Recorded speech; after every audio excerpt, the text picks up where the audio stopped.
그러므로 내가 너희들에게 본론을 말하겠다. 그들이, 여기서 그들은요, 이스라엘입니다. 그들이 넘어지기까지 실족하였느냐? 여기서 넘어진다라는 표현은요, 완전히 망하였느냐? 라는 뜻이에요. 그러니까 민족 전체가 유기된 것이냐? 라는 뜻인 거예요. 그냥 민족 전체가 말살되었느냐? 민족이라는 그 묶음 전체가 하나님에게 버려진 것이냐? 라는 뜻입니다. 바울은 절대 그럴 수 없다. 왜냐하면 하나님의 택하심으로 인하여서 구원을 받는 것이지 그 민족의 행위주의 때문에 완전히 멸망할 리는 없다라고 이야기하는 거죠. 그리고요, 바울은 이제부터 왜 그러면은 하나님께서는 이스라엘 민족들을 유기시키신 것처럼 만드셨느냐라는 부분을 바울이 설명을 해줍니다. 그들, 이스라엘입니다. 이 그들이 넘어짐으로 바로 예수를 그리스도로 믿지 않은 것을 넘어짐이라고 이야기를 하죠. 왜냐하면은 거치는 바위에 넘어진다. 이런 표현을 썼기 때문입니다. 예수님께서는 바위에 거치는 바위가 되시죠. 그 바위에 그들이 넘어졌다. 곧 그리스도를 믿지 않았다라는 것을 앞선 비유에서 재활용을 하고 있는 겁니다. 구원이 이방인에게 이르러 이스라엘로 시기나게 함이라. 중요한 메시지가 나옵니다. 바로 이스라엘이 예수 그리스도를 믿지 않았기 때문에 이방인에게 구원이 이르를 수가 있게 되었다라는 원리가 나오는 거고요. 그리고 이 원리로 인하여 이스라엘은 시기심이 일어나게 된다라는 두 단계의 원리가 나타나게 되는 겁니다. 이런 원리는 성경을 폭넓게 공부하지 않고 편협하게 자신의 안녕만을 위해 신앙생활을 하는 사람들은 아마 처음 들어보시는 말일 수도 있어요. 쉽게 표현해 보겠습니다. 이스라엘이 왜 그리스도를 안 믿었을까요? 예수님께서 2000년 전에 이 땅에 내려오셨을 때 왜 하나님께서는 이스라엘이 예수님을 믿지 않도록 그렇게 계획해 놓으셨을까요? 정답은 구원이 이방인들에게 이르게 하기 위해서다입니다. 그럼 왜 구원이 이방인들에게 이르게 되는 걸까요? 그 모습을 보고 이스라엘이 시기심이 일어나게 하려고입니다. 12절입니다. 그들의 넘어짐이 마찬가지죠. 이스라엘이 그리스도를 믿지 않음이 세상의 풍성함이 되며, 맞죠? 이방인들이 구원을 얻을 수 있게 된 거니까요. 그리고 그들의 실패가 바로 이스라엘 사람들이 그리스도를 믿지 않는 것을 또 이야기하고요. 이방인의 풍성함이 되거든 같은 말이에요. 하물며 그들의 충만함이리요. 여기에서 그들은요, 이스라엘이죠. 12절의 논조는요, 이스라엘이 넘어짐이 세상의 풍성함이 됐고 또 이스라엘의 실패가 이방인의 풍성함이 됐는데 하물며 이스라엘이 충만하여지면 이 세상의 풍성함은 얼마나 더 커지겠느냐라는 겁니다. 이 하나님의 역사가 두 가지로 갈리게 됩니다. 바로 이스라엘만을 통한 하나님의 역사예요. 두 번째는 예수 그리스도를 이스라엘이 믿지 아니하므로 이방인들에게까지 그리스도 구원의 메시지가 뻗쳐지게 된 것. 즉 이스라엘이냐 이방인이냐 이거가 온 세상을 상징하는 거죠. 성경적인 역사에는 이거 두 종류밖에 없습니다. 이스라엘 그리고 이방인. 물론 아주 극소수이고 그 다음에 절대 다수이긴 하지만 이렇게 두 가지로 나눌 수가 있습니다. 그런데 하나님의 역사적인 측면에서 봤을 때요. 이방인들이 충만하여져요. 그래도 하나님의 역사 가운데 있어서는 바로 절반의 충만함밖에 되지 않는다는 거예요. 하지만 이스라엘까지 충만하여지면 바로 이 50%가 더해진 100%가 되는 거겠죠. 그래서 바울은요. 이방인과 이스라엘을 완전히 동등한 분량의 전도 대상자로 보는 겁니다. 우리들은 이스라엘이 만약에 10명이라면 이방인은 한 100명쯤 되지 않을까요? 완전히 상대가 안 되는 머릿수입니다. 하지만 하나님의 측면에서 봤을 때에는 이스라엘 민족 아니면 다 이방인인 거예요. 그렇기 때문에 바울은 하나님의 관점에서 이스라엘이 충만하지 않을 때에 이방인들만 충만하다라는 것은 바로 절반의 충만함밖에 되지 않는다라는 발상인 겁니다.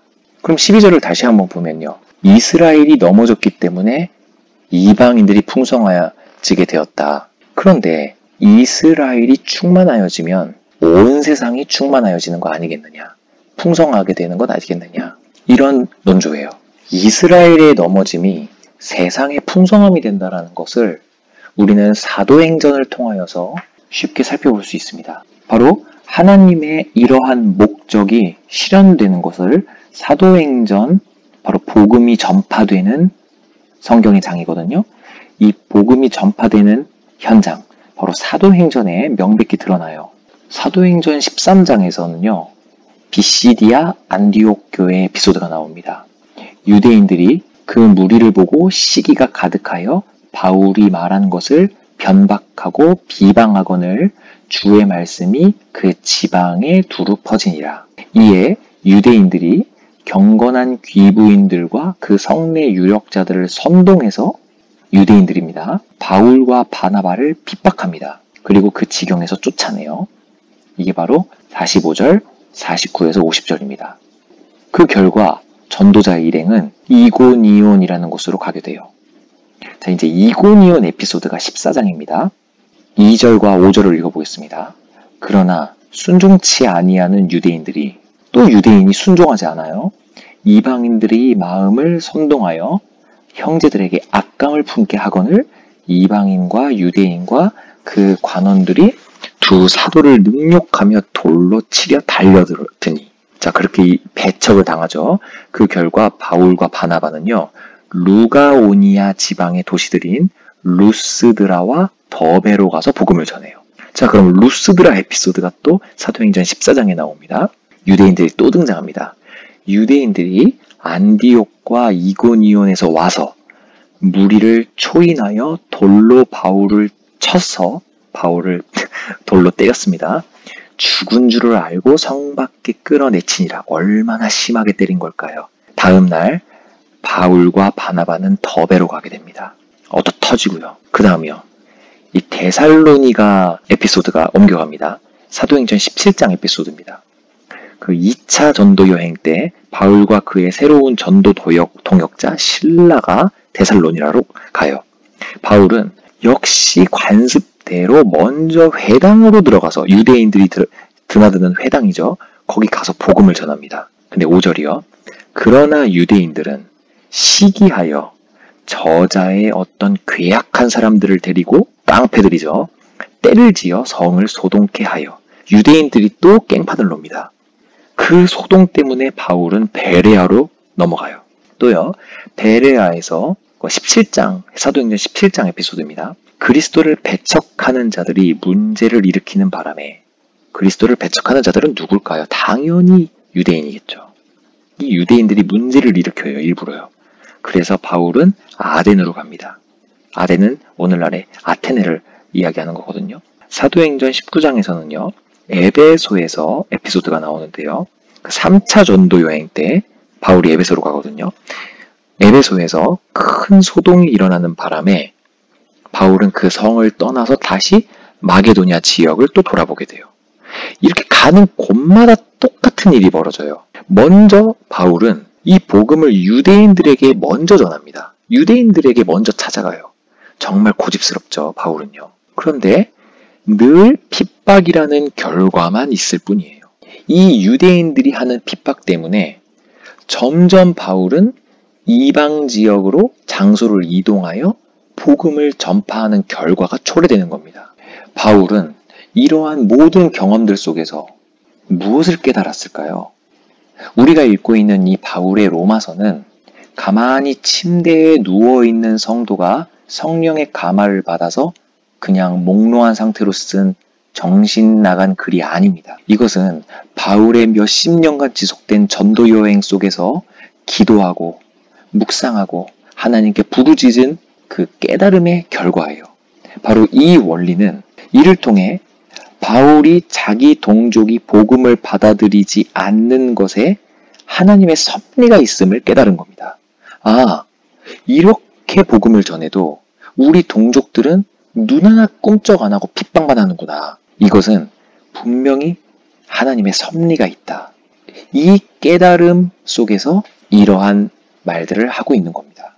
역시 이것들은 바울에게 있어서는 아주 큰 고난이었을 것입니다. 역시 그리스도인은 이러한 고난을 통해 하나님의 마음을 이해하게 되는 것이지, 고난에서 좌절하고 빨리 이 고난에서 벗어나게 달라고 간구기도만 하는 나약한 존재들이 아니라는 점도 우리는 여기서 배울 수가 있습니다. 이스라엘을 통하여 하나님의 목적이 실현이 되죠. 로마서 11장은 하나님께서 운영하시는 하나님 관점의 역사에 관하여 관심이 없는 성도라면 이해하기도 어렵고 재미도 없는 장이 될 수도 있어요. 마치 판타지 같은 이야기일 수도 있습니다. 하지만 이것은 하나님께서 운영하시는 역사의 측면이고요. 그리고 이 구원의 역사를 목격한 바울이 우리에게 알려주는 편지 구절입니다. 이스라엘은 하나님의 영광을 위하여 선택을 받은 도구 민족이에요. 이 이스라엘은 하나님께서 사용하시기로 작정하신 도구입니다. 지금 철저하게 이스라엘이라는 민족을 하나님께서 사용하고 계시다라는 거예요. 우리가 뒤에서 살펴볼 11장 중반 하반절은 이러한 하나님의 역사, 그리고 이스라엘을 통한 하나님의 목적, 그것들을 바울은 계속해서 이야기를 하게 될 겁니다.